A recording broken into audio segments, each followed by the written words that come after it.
फिर से स्टार्ट करते हैं नया आर्टिकल फोटो इलेक्ट्रिक इफेक्ट। जैसे मैं पहले भी बता चुका हूँ, I am designing all this classes befitting to your board exam. ठीक है, आप इसको पढ़ोगे तो बोर्ड एग्जाम में इसके बाहर हार्डली कोई क्वेश्चन आएगा।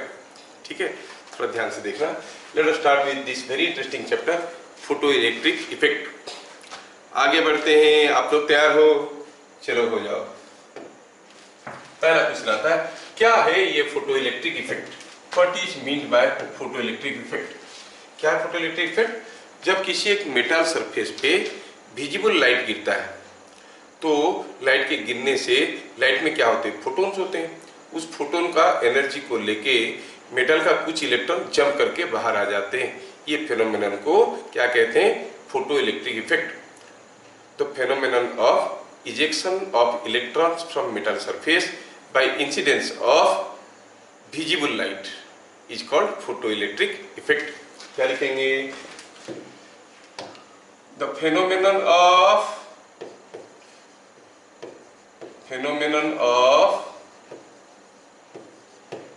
ejection of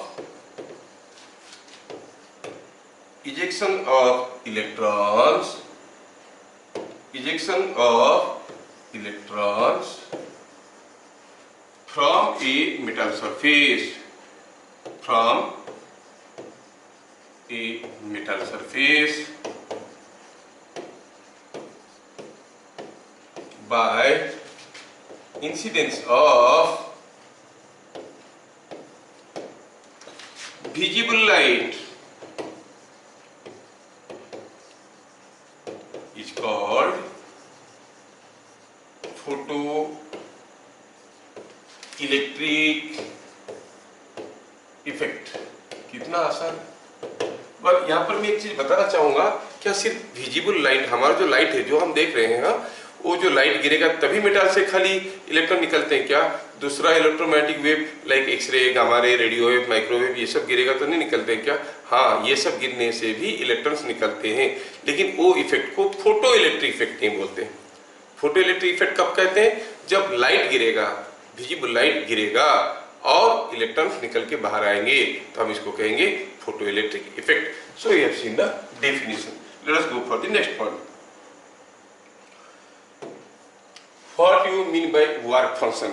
अब जब लाइट गिरता है तो इलेक्ट्रॉन क्यों बाहर आते हैं? क्योंकि you know any light is electromagnetic wave and an electromagnetic wave is a continuous flow of photons.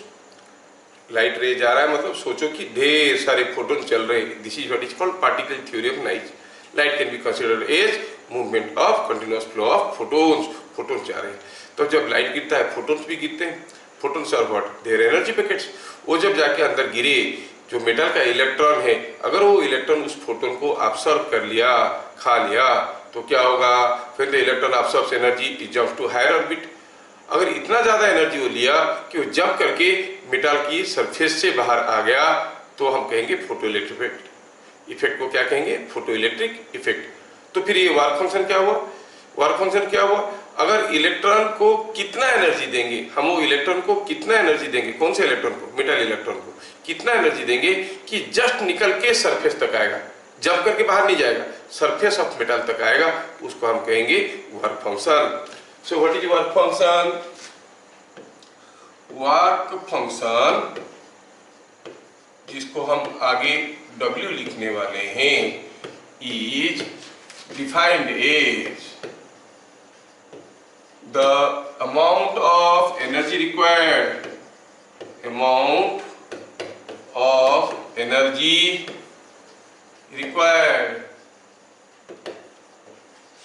to liberate an electron to just to the surface of the metal। तो work function क्या हुआ? Defined as the amount of energy required to liberate the electron, just liberate the electron from inside to the surface of the metal। कोई पूछेगा बताओ what is the unit of work function? अरे ये energy है भाई, तो unit क्या होगा? जूल्स। और यूजुअली जूल्स बहुत बड़ा यूनिट होता है, तो हम लोग इसको इलेक्ट्रॉन वोल्ट में एक्सप्रेस करते हैं। वर्क फंक्शन को यूजुअली हम लोग इलेक्ट्रॉन वोल्ट में एक्सप्रेस करते हैं। अब अलग अलग मेटल का इलेक्ट्रॉन्स उसके रेस्पेक्टिव न्यूक्लियस के साथ अलग अलग फोर्स में बंधे हुए होते हैं, है ना। तो अलग अलग मेटल का इलेक्ट्रॉन को बाहर निकालने के लिए अलग अलग एनर्जी लगेंगे। कहने का मतलब हुआ work function of different metals are different and work function of a metal depends upon the nature of the metal. उस चीज को हम लोग लिखेंगे, क्या लिखेंगे? Work function of a metal of a metal depends on the nature of metal.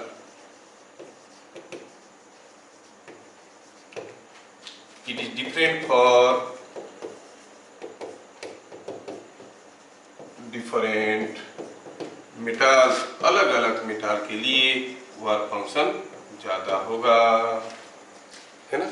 Different for different metal. Sodium के लिए कम है तो कॉपर के लिए उससे ज्यादा है, आयरन के लिए उससे भी ज्यादा है, क्योंकि मेटल तो है सारे, लेकिन उनका इलेक्ट्रॉन अपने अपने न्यूक्लियस के साथ जोर से बंधे हुए होते हैं, ज्यादा एनर्जी चाहिए उनको छीन के बाहर निकालने के लिए।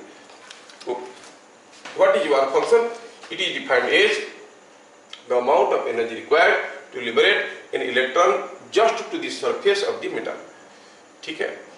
और work function of a metal depends on the nature of metal, it is different for different metals. Fine, चीजें समझ में आ गया। Next, define threshold frequency F0 and threshold wavelength lambda 0। What is the relation between them? अब threshold frequency क्या है? हम light गिरा रहे हैं, उसका फोटोन का एनर्जी को खा के इलेक्ट्रॉन बाहर आ रहा है कि नहीं? तो कितना एनर्जी होना चाहिए वो फोटोन के पास? कम से कम कितना एनर्जी होना चाहिए?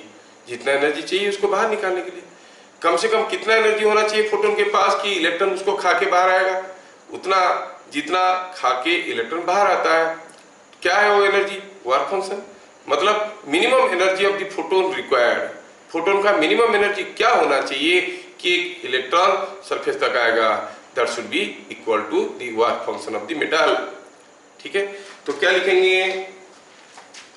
Minimum energy of a photon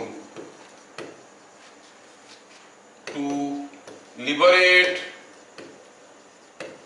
a metal electron to the surface is equal to the work function of the metal.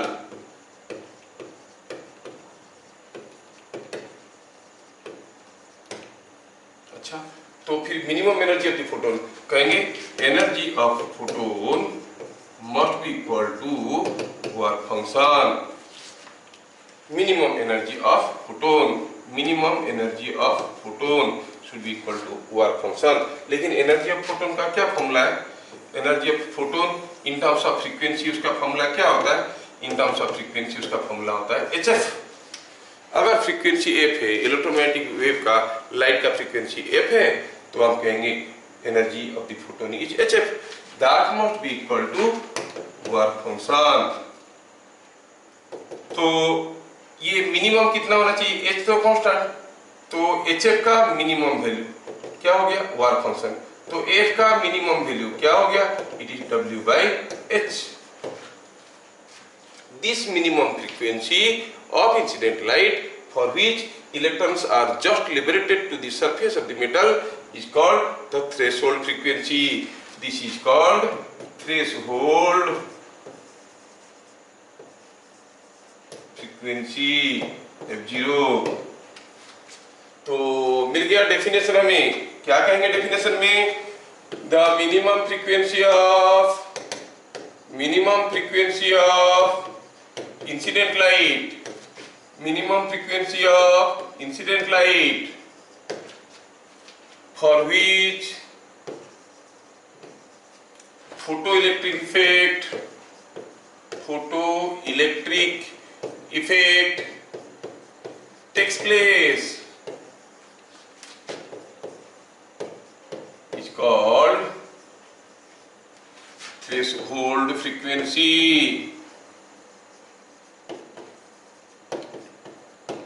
तो F0 का वैल्यू क्या हो गया? W/H। समझ में आया क्या? आया ना? कम से कम कितना फ्रीक्वेंसी होना चाहिए कोई लाइट रे के पास, ताकि जब वो किसी एक मेटल सरफेस पे गिरेगा तो इलेक्ट्रॉन सरफेस तक आ जाएंगे। तो that is called threshold frequency. और F0 कैसे निकालते हैं? F0 is W/H। F0 is W/H। समझ में आया? और आप जानते हो अलग अलग मेटल के लिए W जो वर्क फंक्शन है वो अलग अलग है। इसका मतलब अलग अलग मेटल के लिए threshold frequency is also different. F0 is different. अच्छा, let us go back again to the previous statement. क्या था? Minimum energy is equal to W। अच्छा, मिनिमम एनर्जी हम जानते हैं कि फोटोन का minimum energy of the photon का मिनिमम एनर्जी क्या होना चाहिए? Work function. लेकिन फोटोन का एनर्जी को सिर्फ HF थोड़ी लिखते हैं हम लोग, तो इसको दूसरे तरीके से भी लिख सकते हैं। F की जगह लिख सकते हैं C/λ। ऐसे लिख सकते हैं ना, Hc/λ का minimum value is equal to W। H और C कांस्टेंट है। अच्छा, Hc/λ मिनिमम कब होगा? जब λ इज मैक्सिमम। तो हम क्या लिखेंगे इसको? Lambda maximum is equal to W। Sorry, कितना आ गया ये? Is equal to lambda maximum. Lambda किधर ले लो? It is Hc/W। Hc/W। समझ में आया? लैम्बडा मैक्सिमम होगा तो Hc/λ मिनिमम होगा। दिस मैक्सिमम वेवलेंथ के लिए जो एनर्जी होता है फोटोन का वो सफिशिएंट है क्या करने के लिए? इलेक्ट्रॉन को सरफेस तक लाने के लिए, to overcome the work function. So that maximum wavelength is called threshold wavelength. Threshold wavelength.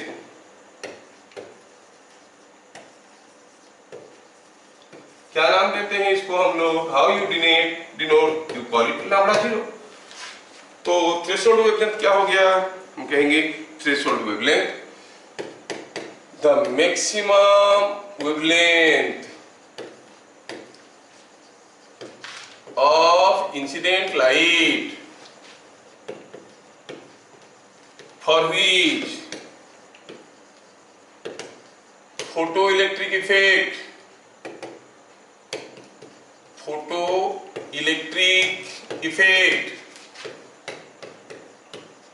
takes place is called threshold wavelength.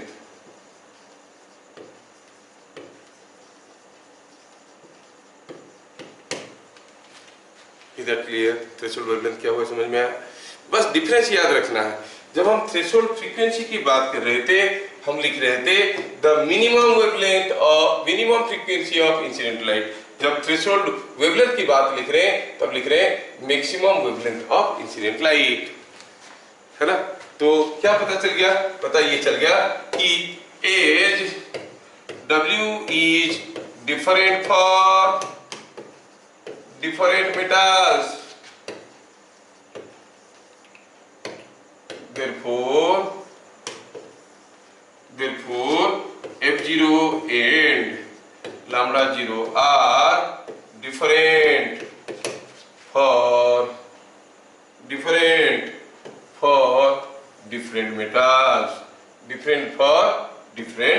metals, आया समझ में? तो this is different for different metals. अच्छा, तो λ0 का वैल्यू क्या हो गया? λ0 इज Hc/W। H हो गया प्लस कांस्टेंट, C हो गया लाइट वेलोसिटी, W हो गया वर्क फंक्शन।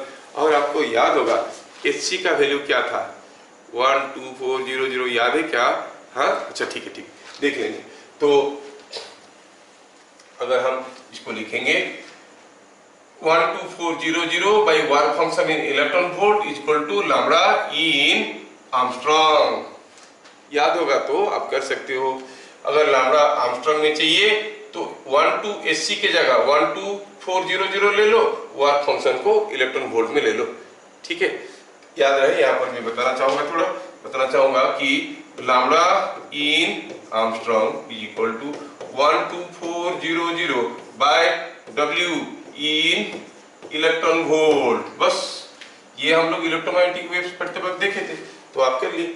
अगर 12400 के साथ W वर्क फंक्शन को कैसे करते हो, इलेक्ट्रॉन वोल्ट में लेके आप डिवाइड कर देते हो, तो आपको मिल जाएगा what is the threshold wavelength.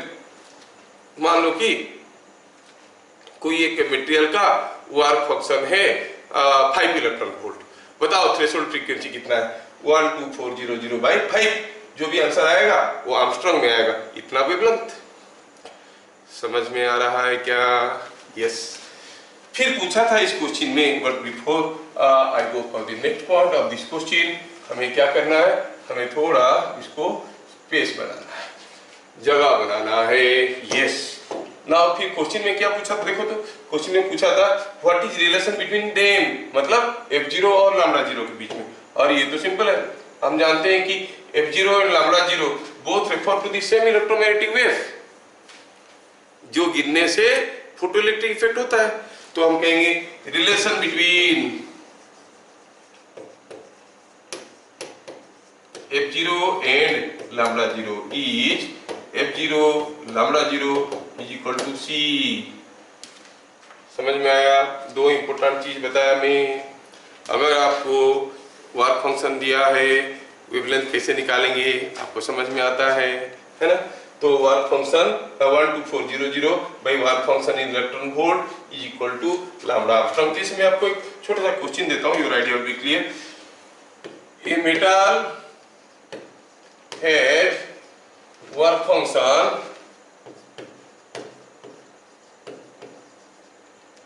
2.4 electron volt. Work function just a minute, metal has work function say 2 electron volt, find lambda 0 and F0। आप पहले F0 निकालो, दो तरीका है। फर्स्ट मेथड हुआ, फर्स्ट यू फाइंड F0 कितना होता है, आप जानते हो कि F0 is equal to W by H। देखो अब इसको 2 इलेक्ट्रॉन वोल्ट दिया है तो जूल में कन्वर्ट करो, 2 इलेक्ट्रॉन वोल्ट को जूल में करो तो 1.6 इंटू 10 पावर माइनस 19 जूल्स। इतना इलेक्ट्रॉन वोल्ट को जूल में कन्वर्ट कर दिया, इतना joules by 6.6 into 10 power minus 34। और यहाँ से आप फ्रीक्वेंसी निकालो। हर्ट्ज में कैलकुलेशन टफ है। अगर लैम्डा 0 पूछा तो हम जानते हैं, क्या जानते हैं कि F0 lambda 0 is equal to C, तो हम निकाल सकते हैं lambda 0 is equal to C by F0। यहाँ से लैम्डा 0 निकाल सकते हैं। हो गया ना? ये हो गया फर्स्ट मेथड। सेकेंड मेथड हुआ, पहले लैम्डा 0 निकालो।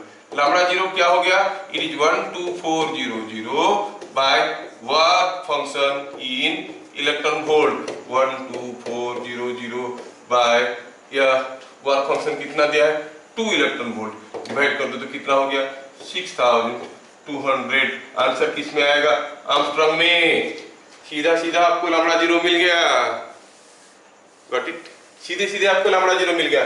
F0 चाहिए तो ठीक है, C बाय लैम्डा 0 करो, क्योंकि F0 into lambda 0 is C, so is 3 into 10 power 8 divided by 6200 this much hertz. अगर कैलकुलेट करने में देर हुआ, इतने में करके भी छोड़ दिए, you will not be much affected, you will be getting almost full credit. क्या मेरी दोनों मेथड आपको समझ में आ रहे हैं? अंडरस्टैंडिंग और स्टैंडिंग अंडर। अंडरस्टैंडिंग मतलब समझ में आ रहा है, स्टैंडिंग अंडर मतलब ऊपर से जा रहा है ना? तो आप नीचे खड़े हो, ऊपर से जा रहा है कि समझ में आ रहा है। Anyway, you have understood this. This was a practice question for you. छोटा सा कर लेने से practice makes a man, not only a man, to a woman also. Makes a man and woman perfect. Practice makes everyone perfect. तो जो भी चीजें हम कर रहे हैं ना, थोड़ा सा उसके ऊपर अगर हम प्रैक्टिस कर लेते हैं तो चीजें आसानी से हमें याद रह जाता है। Well, we have understood how to calculate work function of a metal and how to calculate threshold frequency and threshold wavelength. बस ध्यान रखने वाली चीज ये था, threshold frequency is the minimum frequency of incident light for which photoelectric effect takes place. Threshold wavelength is the maximum wavelength of incident light for which photoelectric effect takes place. अच्छा, तो ये समझ में आ गया। तो देखो, तो metal is work function 5 electron volt. What is lambda 0 and f0? Now you can do.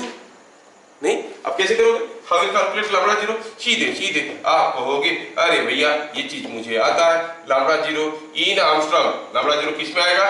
In Armstrong is equal to 12400 by W in electron volt. अच्छा, 12400 by 5 कितना हो गया? डिवाइड करिए, it is coming out to be it is coming out to be 20 multiplied to 124, it is coming out to be 2480 Armstrong। मिल गया ना? लंबड़ा 0 मिल गया। देखो calculation कितना इजी है। और f0 निकालना है तो c बाय लंबड़ा 0 कितना करेंगे? 3 into 10 power 8 by 2480। ये जो भी आंसर आएगा वो आएगा हर्ट्ज। Is that clear? चलिए आगे बढ़ते हैं। अब एक बहुत ही इम्पोर्टेंट क्वेश्चन है जो लॉन्ग क्वेश्चन के रूप में भी आता है और कभी कभार छोटे छोटे क्वेश्चन न्यूमेरिकल्स के रूप में भी आ जाता है। क्या?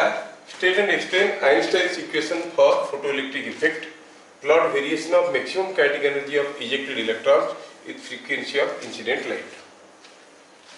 अब बात कहां तक पहुंचा?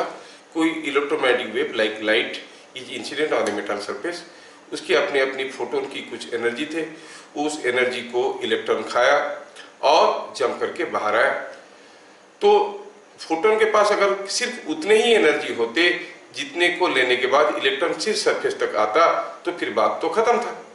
लेकिन अगर फोटोन के पास उससे भी ज्यादा एनर्जी है तो इलेक्ट्रॉन उस एनर्जी को खा के सरफेस तक तो आएगा, लेकिन उसके बावजूद उसके पास कुछ एनर्जी रह जाएगा, आने में कुछ एनर्जी खर्चा हो जाएगा। कितना? That is equal to work function. उसके बाद भी उसके पास कुछ एनर्जी रह जाएगा, उस एनर्जी को लेके वो कुछ काइनेटिक एनर्जी में जंप करेगा। ठीक है, तो कितना मैक्सिमम काइनेटिक एनर्जी में जंप करेगा?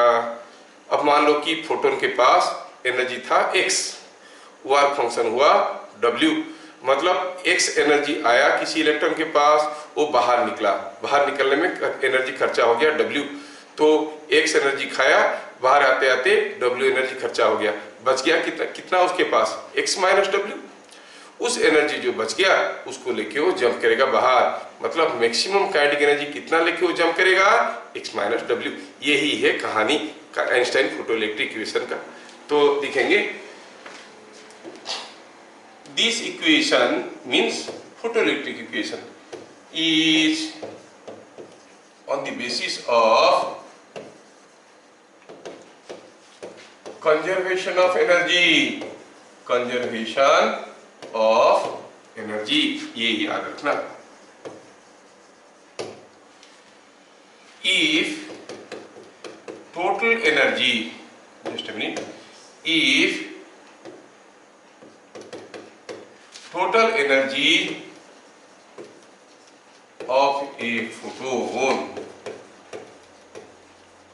is absorbed, is I say completely absorbed, completely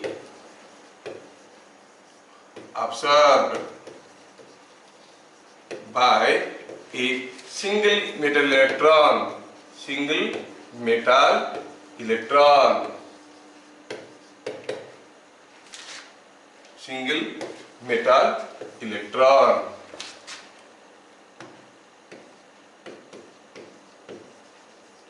then क्या होगा? A part of photon energy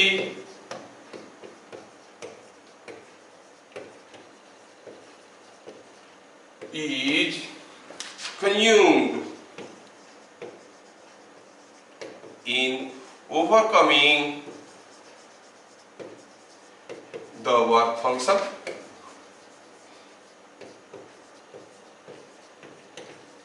and rest energy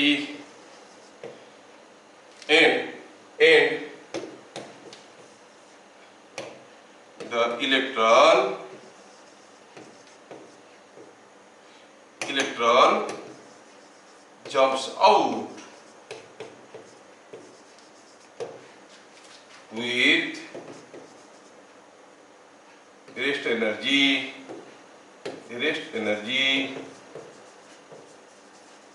as kinetic energy of the electron, as maximum kinetic energy of the electron, as maximum kinetic energy of electron. अगर किसी photon का सारा energy को एक single metal electron खा लेता है तो उस एनर्जी को खाने के बाद वो बाहर निकलता है। निकलते निकलते वो उसका कुछ एनर्जी खर्चा हो जाता है, क्योंकि बाहर निकलने के लिए कुछ एनर्जी चाहिए। जो एनर्जी चाहिए उसको वर्क फंक्शन कहते हैं, उतना एनर्जी खर्चा हो जाता है। बाकी जो एनर्जी बच गया, भाई कंजर्वेशन ऑफ एनर्जी, बाकी जो एनर्जी बच गया उसको लेके हुक करके जंप करता है बाहर। तो मैक्सिमम काइनेटिक एनर्जी कितने में जंप करेगा? दैट इज इक्वल टू जो एनर्जी बच गया। कौन सा एनर्जी? फोटोन एनर्जी से वर्क फंक्शन खत्म होने के बाद जो एनर्जी बच गया। तो इक्वेशन क्या बन गया? So photon energy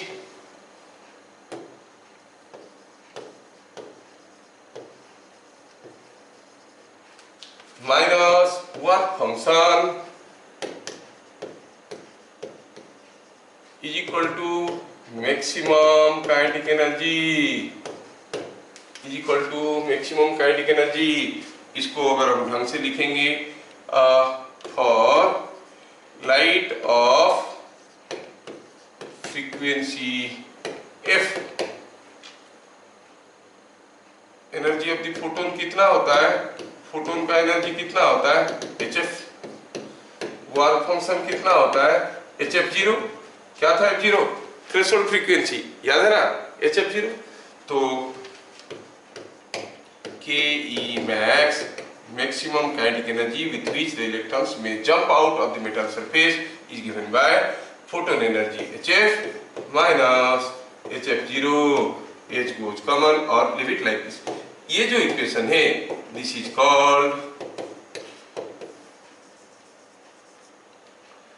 Einstein's equation for photoelectric effect। समझ में आया क्या? लेकिन क्वेश्चन में और एक इंटरेस्टिंग चीज पूछा है। क्या पूछा है?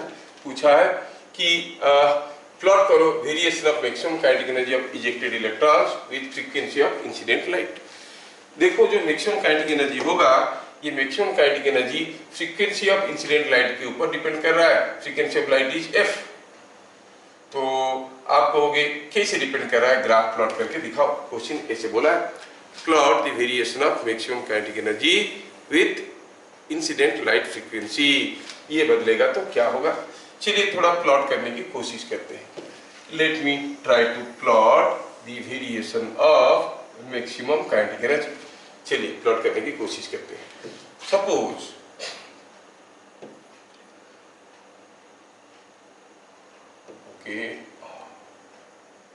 suppose I say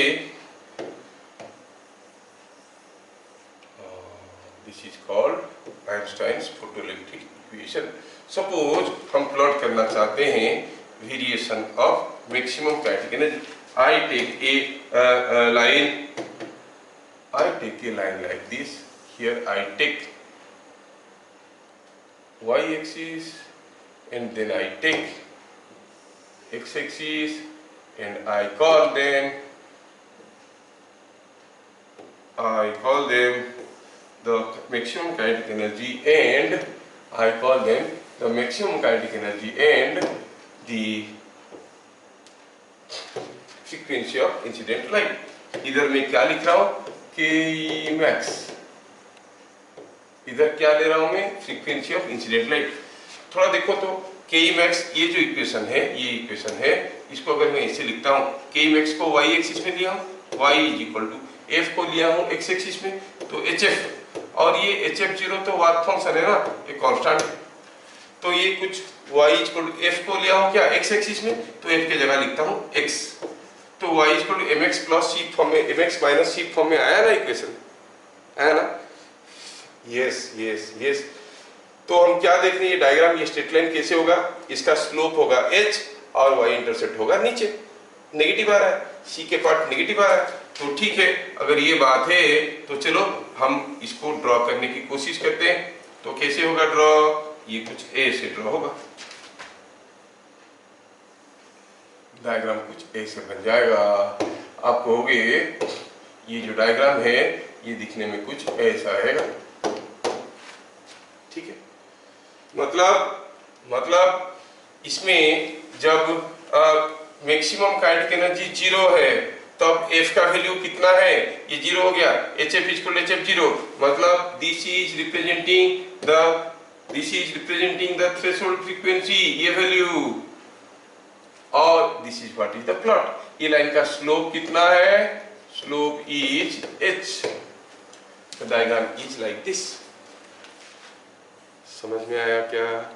अलग अलग मेटल के लिए अलग अलग वर्क फंक्शन होता है, अलग अलग वर्क फंक्शन होने से अलग अलग F0 होते हैं, अलग अलग F0 तो होंगे, लेकिन स्लोप सबका बराबर होगा। मतलब अलग अलग मटेरियल के लिए अगर हम ड्रॉ करने की कोशिश करेंगे, अलग अलग मटेरियल के लिए ड्रॉ करने की कोशिश करेंगे तो ये डायग्राम कुछ ऐसे रहेगा।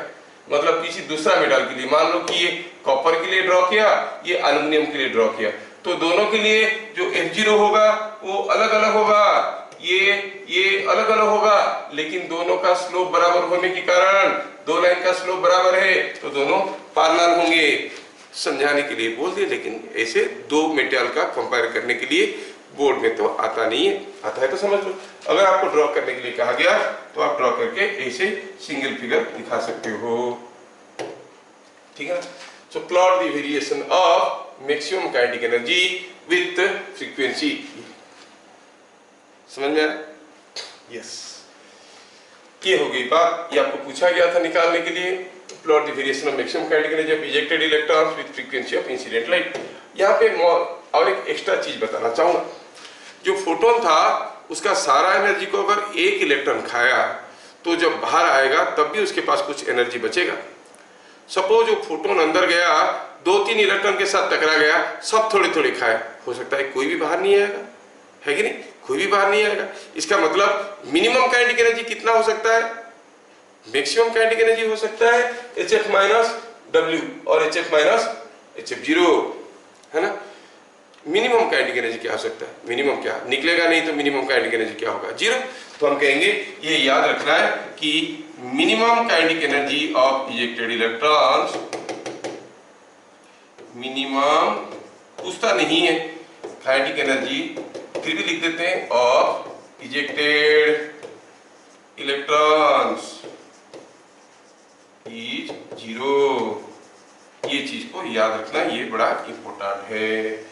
जेई वगैरह में एक बार आ चुका है, हो सकता है जी आपका बोर्ड वाले भी पूछ लेंगे। मैक्सिमम काइनेटिक एनर्जी का फॉर्मूला आपको मालूम है, मिनिमम काइनेटिक एनर्जी होगा 0, ठीक है। आगे बढ़ते हैं, देखो सब क्वेश्चंस रखे हैं आपके लिए। When photons of energy 6.2 electron volt strike a metal surface, क्या दिया है? Energy of photon, energy of photon दिया है, कितना दिया है? दिया है 6.2 electron volt. The maximum kinetic energy of ejected electrons was found to be 2.7 electron volt. Ke max was equal to 2.7 electron volt. पूछा है what is work function of the metal, work function of the metal पूछा है, क्या करेंगे? अरे जो maximum photon energy था उसको इलेक्ट्रॉन, अकेला इलेक्ट्रॉन खाने के बाद बाहर निकला और मैक्सिमम काइनेटिक एनर्जी में जंप किया, तो भाई कंजर्वेशन ऑफ एनर्जी आप क्या कहोगे? एनर्जी ऑफ फोटोन जो था उसमें से वर्क फंक्शन खत्म हो गया तो बच गया क्या? The maximum kinetic energy. क्या हम यहाँ से W का वैल्यू नहीं निकाल सकते? इसको इधर ले लो, इसको इधर ले लो। It is energy of photon minus maximum kinetic energy. कितना सिंपल है। अरे एनर्जी ऑफ द फोटोन क्या था? 6.2 electron volt minus maximum kinetic energy क्या था? 2.7 इलेक्ट्रॉन वोल्ट। बच गया क्या? Work function. कितना हो जाएगा ये? 0.5 गया तो इसमें से आएगा 5.5, 3.5 electron volt. So the work function of the metal is 3.5 electron volt. आया समझ में? अगला क्वेश्चन आपके लिए, When photons of energy 5.9 volt, photons of energy 5.9 electron volt. Sorry, यहाँ पर कुछ चीजें मिसिंग है. Photons of energy 5.9 electron volts strike a metal surface. The maximum kinetic energy of ejected electrons was found to be 1.2 electron volt. If the frequency of incident light is doubled, what will be maximum kinetic energy of ejected electrons? चलिए पहले हम देखते हैं कि जो work function है वो क्या था, एनर्जी ऑफ फोटोन नहीं माइनस के मैक्स, कहां से मिला, by photoelectric equation, Einstein's photoelectric equation. Energy is conserve, जो एनर्जी आ रहा है उसमें से इतना एनर्जी निकला, मतलब निकलने में कितना एनर्जी खर्चा हो गया, इतना खर्चा हो गया, वही वर्क फंक्शन है, इतना हो गया ये. So this is equal to 5.9 minus 1.2 electron volt, है ना, तो कितना होता है ये, this is coming out to be 4.7 electron volt. ये हो गया वर्क फंक्शन. वर्क फंक्शन तो मेटल के ऊपर डिपेंड करता है. अब फ्रीक्वेंसी ऑफ इंसिडेंट लाइट को डबल कर दोगे तो मेटल का वर्क फंक्शन तो वही रहेगा, वो नहीं बदलने वाला. when frequency of incident light is doubled,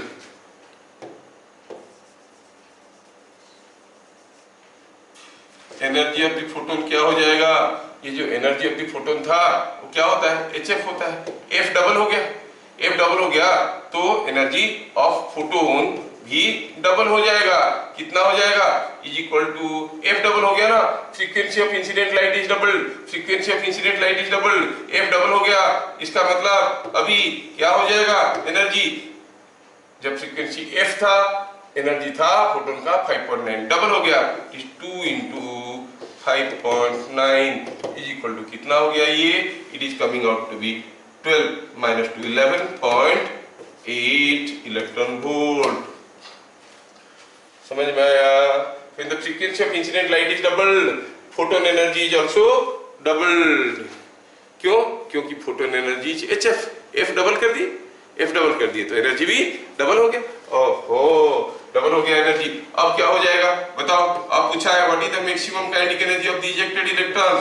अरे ये तो हमें मालूम है, energy of the photon minus work function.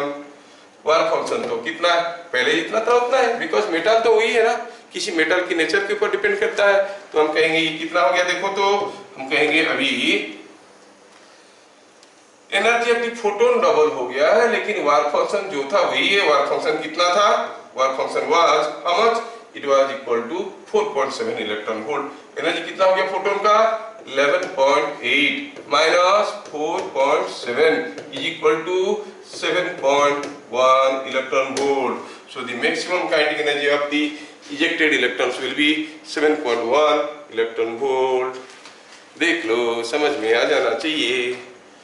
फिर से बता देता हूं, जब 5.9 इलेक्ट्रॉन वोल्ट का फोटोन गिरा, इलेक्ट्रॉन बाहर निकले 1.2 इलेक्ट्रॉन वोल्ट में, मतलब बाहर निकलने में कुछ एनर्जी खर्चा हो गया, उसी को तो वर्क फंक्शन कहते हैं. कितना है वो, it is 5.9 minus 1.2 4.7 electron volt, मतलब वर्क फंक्शन हो गया 4.7 इलेक्ट्रॉन वोल्ट.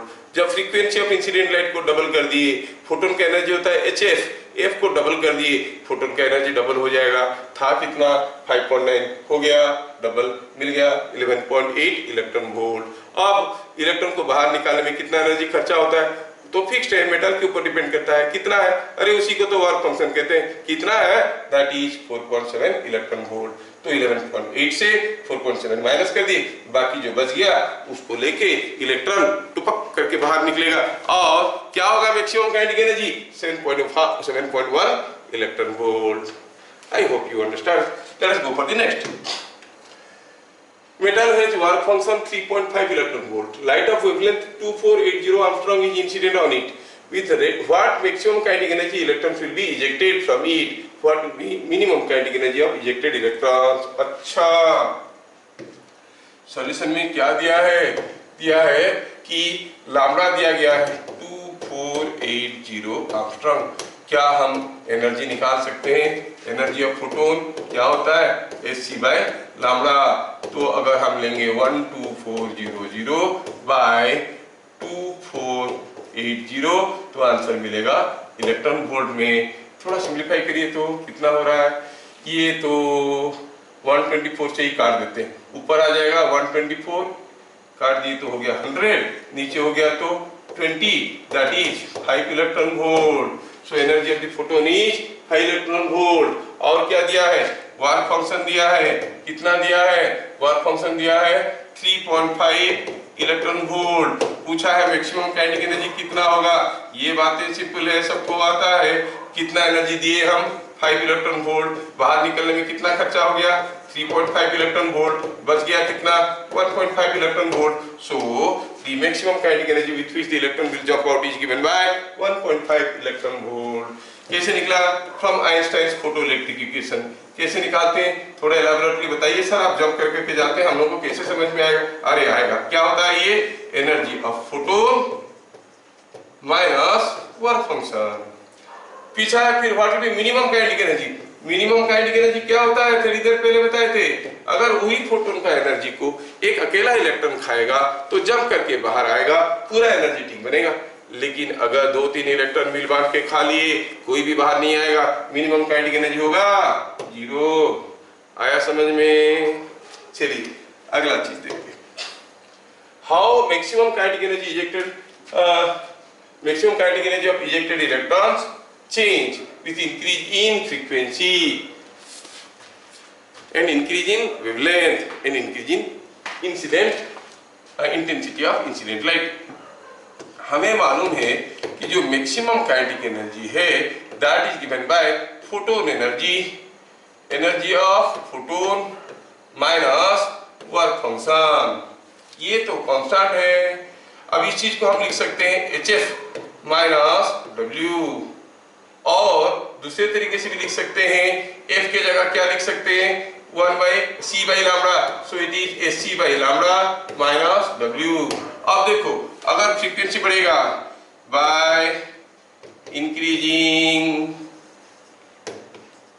F को बढ़ाएंगे तो ये तो कांस्टेंट है, F बढ़ गया तो ये बढ़ गया, ये बढ़ गया, तो मैक्सिमम काइनेटिक एनर्जी क्या होगा, Kmax इंक्रीजेस, Kmax increases, क्या हो जाएगा, by increasing frequency Kmax increases। अच्छा, by increasing wavelength, by increasing the wavelength what happens to the Kmax, by increasing wavelength, थोड़ा लिख लेते हैं इसको, increasing wavelength, by increasing wavelength, wavelength अगर हम इंक्रीज कर देते हैं, Kmax क्या होगा, देखो वेवलेंथ बढ़ा देंगे, अगर ये बढ़ेगा, ये क्वांटिटी घटेगा, ये क्वांटिटी घटेगा, पूरा चीज घटेगा, पूरा चीज घटेगा, तो क्या लिखेंगे, this decreases by increasing the wavelength maximum kinetic energy decreases। wavelength of incident light, incident light का वेवलेंथ को बढ़ा देंगे तो Kmax घट जाता है। और क्या, bye changing the intensity of incident light. अब इंटेंसिटी चीज क्या है, what is intensity, let us first understand. Intensity of light is the amount of energy incident for unit area for unit time, है ना इंटेंसिटी का definition. अब देखो intensity कैसे बढ़ेगा, अगर बहुत ज्यादा फोटोन गिरेंगे, अगर बहुत ज्यादा फोटोन गिरेंगे तो बहुत ज्यादा इलेक्ट्रॉन निकलेंगे, लेकिन हर एक इलेक्ट्रॉन का मैक्सिमम काइनेटिक एनर्जी तो वही रहेगा। एनर्जेटिक फोटोन होने से फोटोन का एनर्जी अगर बढ़ेगा तो बहुत ज्यादा काइनेटिक एनर्जी में इलेक्ट्रॉन निकलेगा, लेकिन सेम एनर्जी वाले बहुत सारा फोटोन गिरेंगे तो बहुत सारे इलेक्ट्रॉन निकलेंगे, मैक्सिमम काइनेटिक एनर्जी तो वही रहेगा। सो बाय इंक्रीजिंग इंटेंसिटी और Kmax does not change, does not depend on intensity of incident light, Kmax does not depend on intensity of incident light,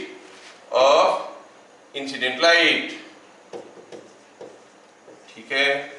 incident light का अगर इंटेंसिटी चेंज करेंगे तो Kmax is not going to be affected, ये चीज आपको समझ में आ जाना चाहिए, ठीक है ना।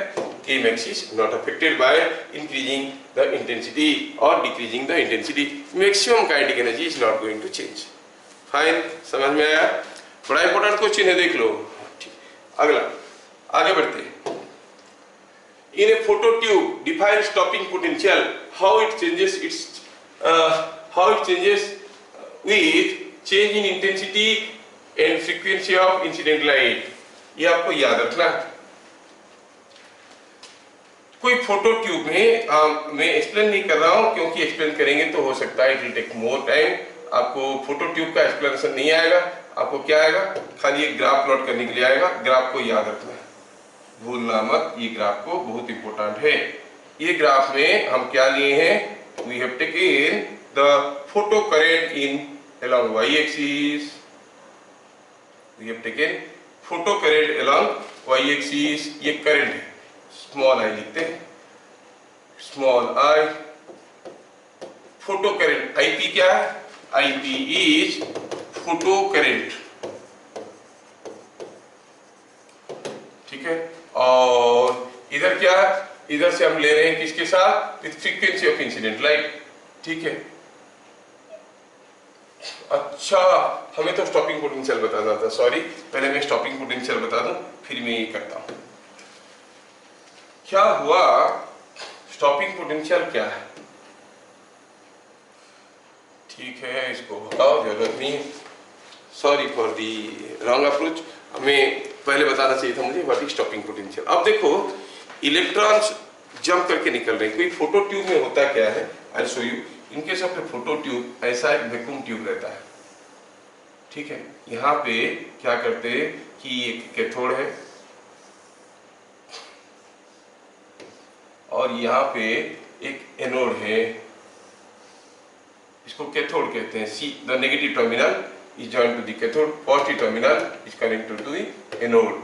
और ये कैथोड के ऊपर हम क्या करते हैं, लाइट को अलाउ करते हैं गिरने के लिए।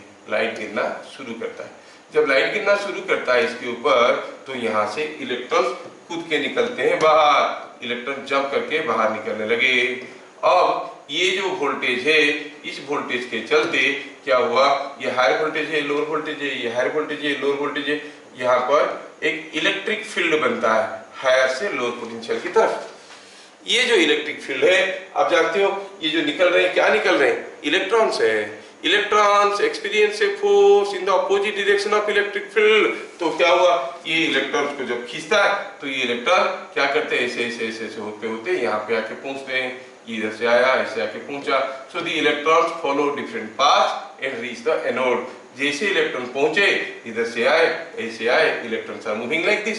That means the electrons here are going down and the direction electron flow, the current flows in the opposite direction of flow of electrons। तो आप कहोगे यहाँ पर एक फोटो करंट फ्लो करने लगा है, एक फोटो करंट फ्लो करने लगा, the current flows like this, है ना। ये है फोटो ट्यूब, सिंपल सा।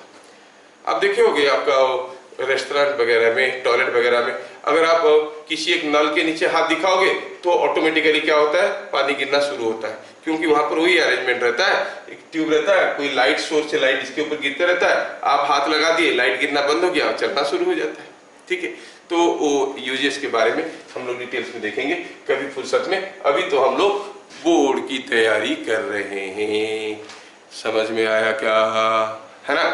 चलिए, अगर ज्यादा कुछ जानना है तो मेरे चैनल में, होम ट्यूटर CTS चैनल में पढ़ा है, फोटो इलेक्ट्रिक इफेक्ट 2 क्लास लगा है, पूरा चीज को समझा के करवाए, ढेर सारे वेरायटी के न्यूमेरिकल भी करवाए, आप उसको देखो, मजे ले लो।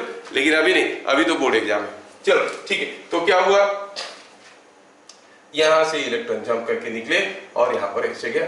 वोल्टेज बढ़ाते जाओगे तो करंट बढ़ते जाएगा।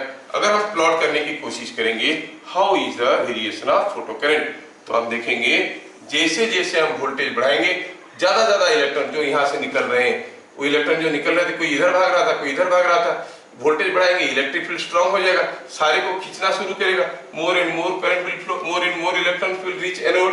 जितने ज्यादा इलेक्ट्रॉन आएंगे उतने ज्यादा करंट फ्लो है ना, फोटो करंट बढ़ने लगेगा। तो if you go on increasing, you will see the photo current will go on increasing. अभी क्या है कि अगर हम चाहते हैं कि नहीं, अभी चलो बंद करके सोते हैं, यूज नहीं करते हैं, मतलब क्या करेंगे, इसको ऑफ कर देंगे, बैटरी को ऑफ कर देंगे, यहाँ पर कोई स्विच लगा देंगे, स्विच लगा के इसको ऑफ कर देंगे। और ऑफ करने के बाद हम देखेंगे कि अगर ऑफ कर दिए तो पता चला कि हमारा ऑफ, इसमें करंट नहीं फ्लो करना चाहिए। करंट क्यों फ्लो कर रहा था? क्योंकि हमारे बैटरी के चलते इलेक्ट्रिक फील्ड बन रहा था जो इलेक्ट्रॉन्स को ले रहा था। बंद कर दिए, इलेक्ट्रिक फील्ड गायब। उसके बावजूद आप देखोगे कुछ इलेक्ट्रॉन इतने ज्यादा काइनेटिक एनर्जी में जंप करेंगे कि वो आके यहाँ पे गिर जाएंगे, यहाँ तक पहुंच जाएंगे। आपको ये वोल्टेज नहीं दियो, सीधे सीधे आके वो गिर रहे हैं, कुछ करंट फ्लो कर रहा है। आपको चाहिए कि जब मैं बंद करना चाहूं तो ये बंद हो जाए। कैसे बंद करेंगे? इलेक्ट्रॉन तो कूद के निकल रहे हैं, आके इसके ऊपर गिर रहे हैं। ये ला रहा था इलेक्ट्रॉन को, लेकिन बंद करने के बावजूद कुछ इलेक्ट्रॉन आ रहे हैं। हम चाहेंगे कि ये इलेक्ट्रॉन यहाँ पर जब कूद के यहाँ तक आएंगे, यहाँ पर आते आते वो रुक जाए। हमें क्या करना पड़ेगा उसके लिए? कि उल्टा पोटेंशियल लगाना पड़ेगा, ताकि ये इलेक्ट्रॉन, इलेक्ट्रिक फील्ड का डायरेक्शन उल्टा हो जाएगा और वो इलेक्ट्रॉन रुक जाएंगे पहुंचने से पहले।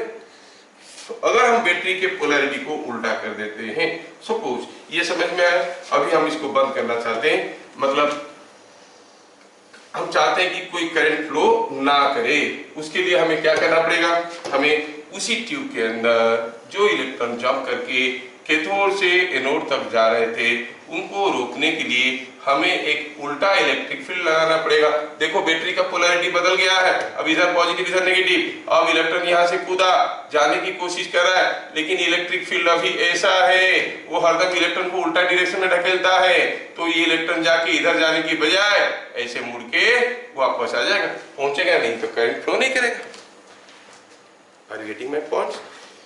तो कितना वोल्टेज देने से सबसे ज्यादा स्पीड में जाने वाला इलेक्ट्रॉन भी यहां तक नहीं पहुंच पाएगा, उस वोल्टेज को कहते हैं स्टॉपिंग पोटेंशियल। स्टॉप्स। आपको मारने के लिए 10 लोग आ रहे हैं, सबसे आगे एक हट्टा कट्टा आ रहा है, वो लीडर है, वो आगे आ रहा है, उसके पीछे 9 लोग आ रहे हैं। आप अगर 9 में से किसी को मारोगे, हो सकता है कि आगे जो आ रहा था वो आपको मारेगा। आप अगर ऐसे कहते हो कि सबसे सामने जो आ रहा था हट्टा कट्टा लीडर बन के, उसी को मार के गिरा दिए, बाकी मारने आएंगे क्या? वो तो भाग जाएंगे।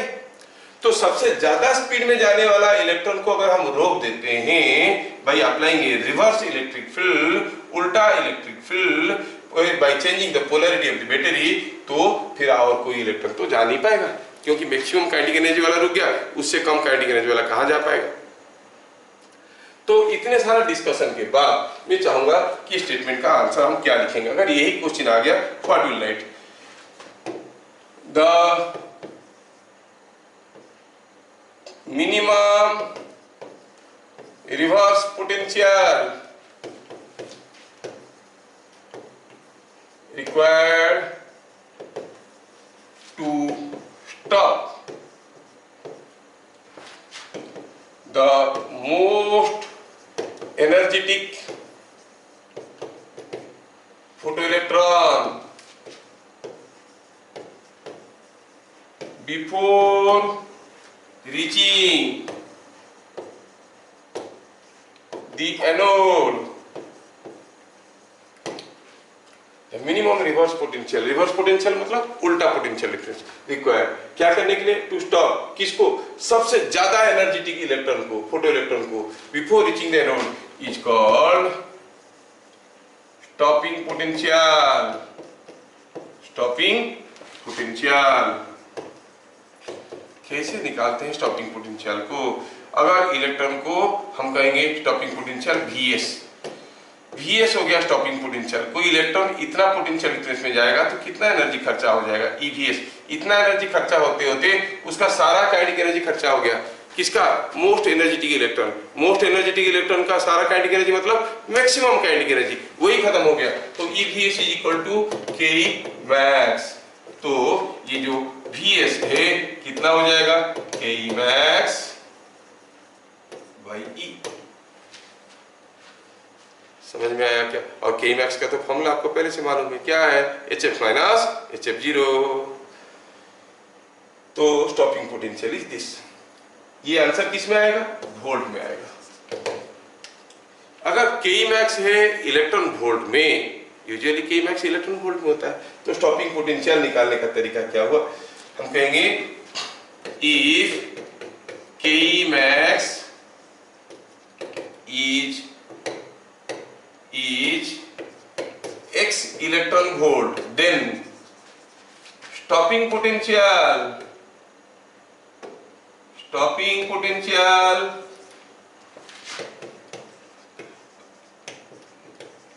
is Vs is equal to electron volt को इलेक्ट्रॉन से डिवाइड कर दी, बच गया क्या, volt is equal to x volt. ये याद रखना। Maximum kinetic energy of a electron in a photo tube is 2.7 electron volt. What is the stopping potential, 2.7 volt. कितना सिंपल है ना, 2.7 वोल्ट। तो अगर आपको मैक्सिमम काइनेटिक एनर्जी मालूम है इलेक्ट्रॉन वोल्ट में, तो स्टॉपिंग पोटेंशियल सीधा उतने ही वोल्ट लिख देना। ये क्वेश्चन आता है क्योंकि कैलकुलेशन नहीं है ना, इजी है।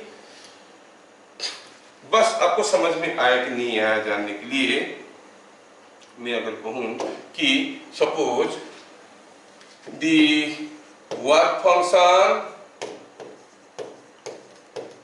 Of a metal is 6.8 electron volt, photons of energy 10.7 electron volt are incident.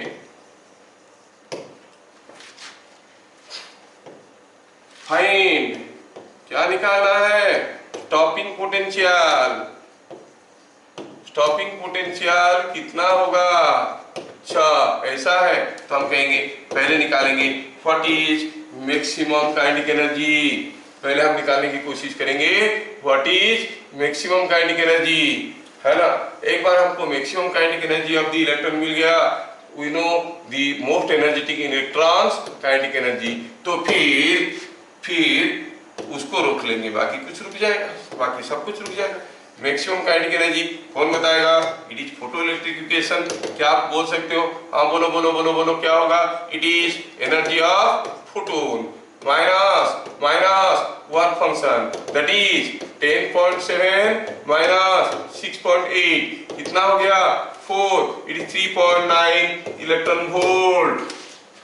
So what is the stopping potential, है कोई इंटेलिजेंट बताने वाला। स्टॉपिंग पोटेंशियल क्या हो जाएगा, अगर हमें मैक्सिमम काइनेटिक एनर्जी मिल गया है 3.9 इलेक्ट्रॉन वोल्ट, अगर मैक्सिमम काइनेटिक एनर्जी होता था x electron volt, stopping potential होता था x वोल्ट, तो हम यहाँ पे क्या कहेंगे, स्टॉपिंग पोटेंशियल इज 3.9 वोल्ट। क्या मेरी बात समझ में आ रहा है ना, कितना इजी कैलकुलेशन, ठीक है ना। नए नए तरीके आप ध्यान से सुनोगे तो सब कुछ समझ में आ जाएगा और चीजें बहुत इजी भी है। Plot the variation of photocurrent in a phototube with variation of potential difference across the tube। यहाँ पर कुछ चीजें प्लॉट करने के लिए कहा गया था, और क्या कहा गया था, how it changes with change in intensity and frequency of incident light। अच्छा, स्टॉपिंग पोटेंशियल कैसे बदलता है इंटेंसिटी के साथ, ये तो लिखना हम लोग भूल गए, ठीक है लिख देते हैं। तो 10 we see क्या मिला, stopping potential is equal to K max by E. K max क्या हो गया, H F minus H F zero by E. So by increasing F, frequency of incident light, F क्या था, frequency of incident light, the stopping potential increases, potential increases, stopping potential increases। समझ में आया क्या, F को बढ़ाएंगे stopping potential बढ़ेगा, क्योंकि F को बढ़ाएंगे ये बढ़ेगा तो न्यूमरेटर बढ़ेगा तो स्टॉपिंग पोटेंशियल बढ़ेगा, ठीक है। चलिए और पूछा है इंटेंसिटी के साथ स्टॉपिंग पोटेंशियल कैसे चेंज होता है। अरे इंटेंसिटी बदलने से मैक्सिमम काइनेटिक एनर्जी बदलता है क्या, अभी थोड़ी देर पहले देखे थे, नहीं बदलता है। सो क्या लिखेंगे, by changing intensity of light Vs does not change, Vs does not change, stopping potential intensity of light के साथ डिपेंड नहीं करता है, ठीक है ना। अच्छा अगला, ये हम लोग देख लिए work function related question. Next, plot variation of photo current in a photo tube with variation of potential difference across the tube. कोई फोटो ट्यूब में अगर हम प्लॉट करना चाहेंगे फोटो करंट को विथ पोटेंशियल, कौन सा पोटेंशियल, फोटो ट्यूब के क्रॉस में जो पोटेंशियल दिया गया था वो वाला पोटेंशियल, कौन सा पोटेंशियल, फिगर में देखो तो इससे पहले हम लोग फोटो ट्यूब बनाए थे, ये वाला पोटेंशियल को बढ़ाएंगे तो क्या होगा, ये वाला बढ़ाएंगे तो ई बढ़ेगा तो जल्दी जल्दी इलेक्ट्रॉन को भगाएगा, ज्यादा करंट फ्लो करता है। तो क्या कहेंगे, अगर हम प्लॉट करेंगे तो हम देखेंगे इसमें जब वोल्टेज कुछ भी नहीं था, थोड़ा सा एक छोटा सा करंट था, ये हमें समझ में आ चुका है। क्यों था वो current, because some most energetic electrons were jumping. जब ये वोल्टेज को हम जीरो कर दिए थे तभी तो कुछ करंट जा रहा था ना, इलेक्ट्रॉन जंप करके जा रहे थे, इसलिए V जीरो होगा तो करंट जीरो नहीं है। V बढ़ाएंगे करंट बढ़ने लगेगा, लेकिन कुछ समय के बाद ये सैचुरेट हो जाएगा, कांस्टेंट वैल्यू में आ जाएगा, करंट विल नॉट इंक्रीज। ये ग्राफ को याद रखना बड़ी इंपॉर्टेंट है। अब अगर ये जो करंट है क्यों था, it is because of the most energetic electrons with highest kinetic energy, जो वोल्टेज नहीं रहने के बावजूद भी जंप करके जा रहे थे, उनके लिए, उनको रुकने के लिए हमें रिवर्स पोटेंशियल देना पड़ता था। रिवर्स पोटेंशियल मतलब बैटरी का पोलैरिटी उल्टा करते थे, मतलब नेगेटिव पोटेंशियल, मतलब इधर को ड्रॉ करना है तो कैसा होगा, it will go like this, और एक पर्टिकुलर वोल्टेज के बाद करंट क्या हो जाता था, जीरो। उस वोल्टेज को क्या बोलते थे, stopping potential. So this is what is the graph. For photo current with variation of stopping potential. ये डायग्राम को बढ़िया से बनाना, ठीक है। अब अगर ये पर्टिकुलर इंटेंसिटी के ये हो रहा है, दूसरे इंटेंसिटी के लिए थोड़ा और ज्यादा करंट होगा, है ना। मैं दो फिगर ड्रॉ करना चाहूंगा। Suppose I want to plot the variation of intensity photo current for two different intensity। एक इंटेंसिटी के लिए डायग्राम ऐसा हुआ, ये हो गया इंटेंसिटी I1। दूसरा इंटेंसिटी जो इससे ज्यादा है, इंटेंसिटी ऑफ इंसिडेंट लाइट, उसके लिए भी डायग्राम Vs वही रहेगा, it does not depend upon the change in intensity. तो ये ऐसे जाएगा, ये कुछ ऐसा हो जाएगा, मतलब I2, जबकि I2 is more than I1। इधर क्या है V, इधर क्या है IP।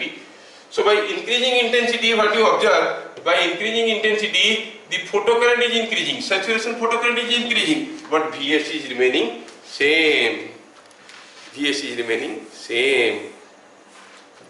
और अगर फ्रीक्वेंसी को इंक्रीज करेंगे तो क्या होगा, चलो उसको भी ड्रॉ करके देख लेते हैं, कोई पूछेगा नहीं, थोड़ा मैं बताता हूँ, जब बता रहा हूँ तो क्यों थोड़ा सा छोड़ दूं, कभी काम में लग जाएगा आपका, इसलिए। चलिए मैं अब ड्रॉ करके दिखाने की कोशिश कर रहा हूँ। If I go for a change in frequency of incident light,